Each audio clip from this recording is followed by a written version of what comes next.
Fondamentalement, ce terrain va être réclamé par Dieu et il va conduire ces êtres surnaturels captifs dans son train.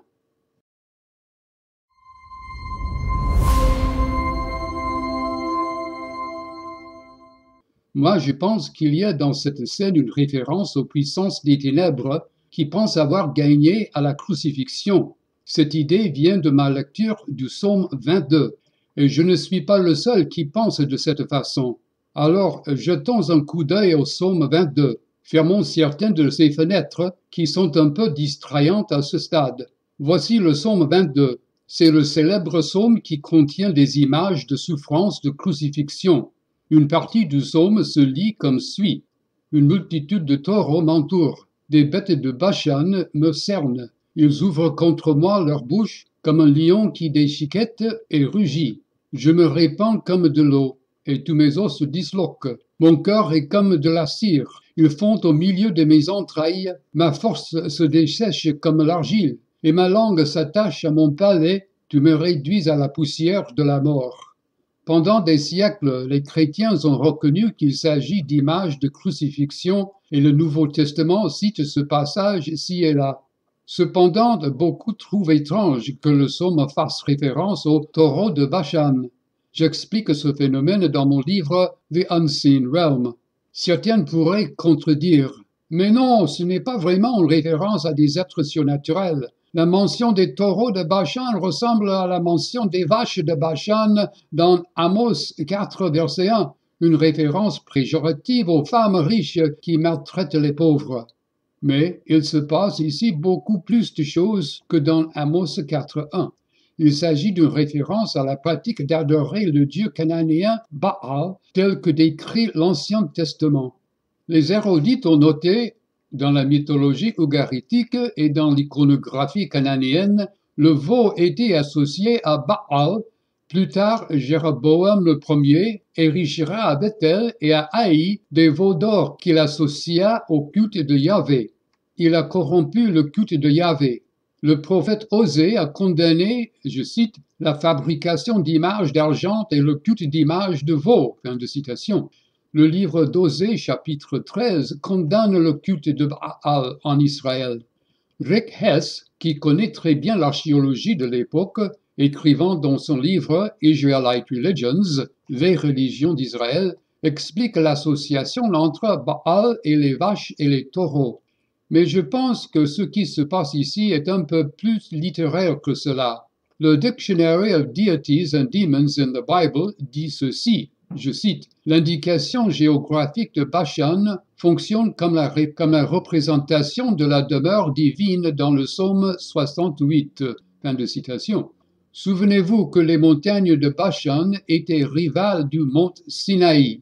Je cite encore, lié peut-être à la mythologie cananéenne qui place ici la demeure céleste et infernale de ces rois morts divinisés. Fin de citation.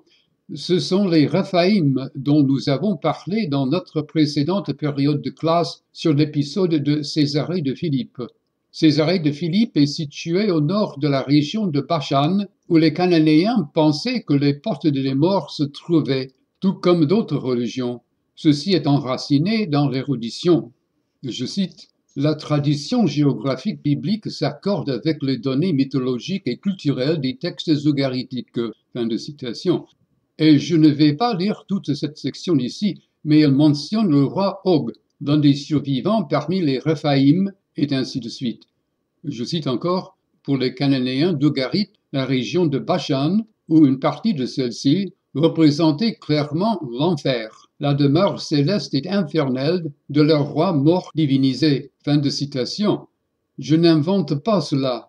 Le psaume 68, verset 16, parle du, je cite, « Montagne des dieux, monte de Bashan, montagne aussi nombreuse, monte du Bashan. » Ici, il est clairement affirmé que Bashan est un Har Elohim, la même expression utilisée ailleurs dans la Bible pour désigner la demeure de Yahvé. Fin de citation.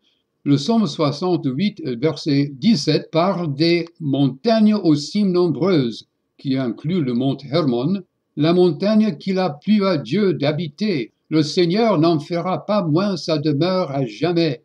Puis il écrit la conquête de cette montagne que Dieu prendra pour sienne. Bien que cela puisse sembler un peu étrange, nous apprenons dans l'épître aux Éphésiens que Jésus a accompli cette prophétie.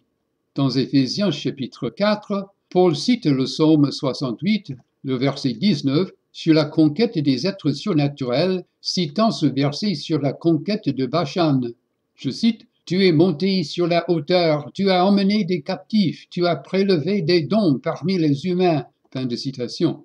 Dans cet instant, nous verrons comment Dieu va s'emparer de ce terrain et va conduire ces êtres surnaturels captifs dans son train. Pour l'instant, je veux juste que vous voyiez qu'il existe une association absolument certaine entre Bachan et les enfers. Pour en revenir au psaume 22, il y a beaucoup d'érudites qui ne réfléchissent vraiment pas assez au rôle de Bachan dans la pensée cananéenne. Et je pense que s'ils le faisaient, ils verraient ces associations. Maintenant, une exception à cela est le docteur Charlesworth, qui est en fait un érudite de l'Ancien Testament, qui se concentre sur la période du Second Temple. Il est toujours actif, enseignant à Princeton. Je veux vous montrer quelque chose dans cet article. Charlesworth écrit, je cite, « Le but du présent essai est de publier les découvertes qui sont apparues alors que je terminais un projet de 6 ans qui cherche à comprendre l'iconographie et la symbologie du serpent dans l'Antiquité. Cette recherche m'a conduite à l'apparition de Bachan dans le psaume 68. » Fin de citation. Eh bien, je suis content de voir qu'il est arrivé là. Heureusement, il n'est pas seul. Et moi, je ne suis pas seul. Mais il y a beaucoup de savants qui n'y arrivent jamais. Charlesworth poursuit, le nom Bachan apparaît dans la Bible hébraïque que 2 fois, dans Deutéronome 33, verset 22, et dans le psaume 68. Dans sa discussion, il mentionne le roi Og, le territoire à l'est du Jourdain, et ainsi de suite. Le psaume 68, verset 23, se lit « Je les ramènerai du Bachan, je les ramènerai des profondeurs de la mer », à propos de Dieu récupérant Bachan. Charlesworth se demande donc à quoi pense le poète lorsqu'il relie Bachan et la mer. N'oubliez pas que la mer est une métaphore familière du chaos dans les Écritures dont nous avons parlé au semestre précédent de ce cours. Ici encore, les 2 idées sont liées dans le psaume 68. Je cite, « La mythologie derrière cette partie du psaume, ce bicolon, l'une des strophes, doit-elle être énoncée pour que Bachan, symbolisant la terre, soit parallèle à Yam, symbolisant la mer? Rappelez-vous, Yam est la divinité que Baal vainc pour devenir le roi des dieux et le roi des enfers. » Charlesworth poursuit, faut-il traduire Bachan par dragon-serpent? Je pense avoir mentionné cela dans mon livre The Unseen Realm, mais juste au cas où je ne l'aurais pas fait, jetons-le ici. Est-ce que ce nom Bachan a un sens en plus du lieu? Il y a une autre chose qui se passe ici avec ce terme, autre que géographie. Y a-t-il autre chose qui se passe ici avec ce terme, autre que géographie? Eh bien, il s'avère qu'il y en a. La plus grande aide pour comprendre Bachan comme ayant un deuxième sens, dragon-serpent, vient des langues apparentées, le BTN ougaritique. En ougaritique, les SH, ch, se prononcent TH, th. Charlesworth conclut, le Batan et le Basmou acadien sont apparentés à l'hébreu Bachan et à l'araméen Pathan.